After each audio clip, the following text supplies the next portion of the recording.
ನೆಮ್ಮದಿಯಾಗಿ ಬದುಕಬೇಕು, ಬಾಳಬೇಕು, ನಮ್ಮ ತಾಲೂಕಿನ ಕೀರ್ತಿ ಎತ್ತರಕ್ಕೆ ಬೆಳಿಬೇಕು ಅನ್ನೋದು ಗುರಿ ಇಟ್ಕೊಂಡು ಇಂಥ ಒಂದು ವಿದ್ಯಾಸಂಸ್ಥೆಯನ್ನು ನಮ್ಮ ತಾಲೂಕಿಗಾಗಿ ಬೆಳೆಸ್ಕೊಟ್ರು. ಅಂದರೆ ಅವರು ಯಾವುದೇ ಈ ಶಿಕ್ಷಣ ಸಂಸ್ಥೆಯಿಂದ ಹೋಗಿ ಒಳ್ಳೆ ಪದವಿಗೆ ಹೋದರೆ ಆ ಮಕ್ಕಳನ್ನು ಕರೆದು ಇಲ್ಲಿ ಸನ್ಮಾನ ಮಾಡುವಂಥ ಇದನ್ನು ಬೆಳೆಸ್ಕೊಂಡಿದ್ದಾರೆ.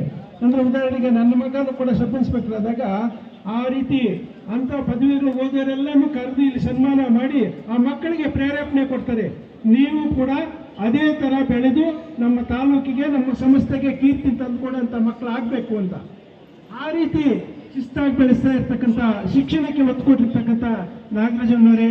ಅದೇ ರೀತಿಯಾಗಿ ರೈತರಿಗೆ ಅವರಿಗೆ ಎಲ್ಲ ರೀತಿಯ ಸೌಲಭ್ಯಗಳು, ಹಸು ಲೋನ್ ಕೊಡೋದಾಗಲಿ ಅಥವಾ ರೈತರು ಬಹಳಷ್ಟು ಸುಖ ನೆಮ್ಮದಿಯಾಗಿ ಬಾಳಬೇಕಾದ್ರೆ ಇವತ್ತಿನ ಪರಿಸ್ಥಿತಿಯಲ್ಲಿ ವ್ಯವಸಾಯ ಮಾಡಿ ಬದುಕೋದು ಬಹಳಷ್ಟು ಕಷ್ಟ ಆಗಿದೆ. ಅದರಿಂದ ಹೈನುಗಾರಿಕೆಯಿಂದ ಮೇಲೆ ಬರಬೇಕು, ಅವರು ನೆಮ್ಮದಿಯಾಗಿ ಬದುಕಬೇಕು ಅಂತ ಬಹಳಷ್ಟು ಗುರಿ ಇಟ್ಕೊಂಡು ಬರ್ತಿರ್ತಕ್ಕಂಥ ನಮ್ಮ ನಾಗರಾಜಣ್ಣವರು ಈ ರೀತಿ ಹಲವಾರು ವಿಧದಲ್ಲಿ ತಾಲೂಕಿಗೆ ಒಳ್ಳೆ ಹೆಸರನ್ನು ತಂದು ಕೊಡ್ತಾ ಇರ್ತಕ್ಕಂಥ, ಸೇವೆ ಮಾಡ್ತಾ ಇರ್ತಕ್ಕಂಥ ನಮ್ಮ ನಾಗರಾಜಣ್ಣವರು ನಿಜವಾಗ್ಲೂ ಮಾತು ಬಹಳಷ್ಟು ಹೊರಟು ನಾವು ಗಮನಿಸಿದ್ದೀವಿ. ಹೊರಟಾಗಿ ಮಾತಾಡ್ತಾರೆ, ಆದರೆ ಅವರ ಮನಸ್ಸು ಮಾತ್ರ ಬಹಳಷ್ಟು ಮೃದುವಾಗಿರ್ತದೆ. ಸಹಾಯ ಮಾಡೋ ಗುಣ ಅವರಲ್ಲಿ ಬಹಳಷ್ಟು ಇದೆ. ಆ ರೀತಿ ಬೆಳ್ಕೊಂಡು ಬಂದಿರತಕ್ಕಂಥ ನಮ್ಮ ನಾಗರಾಜಣ್ಣವರೇ, ಇವರು ಹುಟ್ಟುಹಬ್ಬ ನಿಜವಾಗ್ಲೂ ಬಹಳಷ್ಟು ನಮಗೆಲ್ಲರೂ ಕೂಡ ಸಂತೋಷ ತರ್ತಾ ಇದೆ.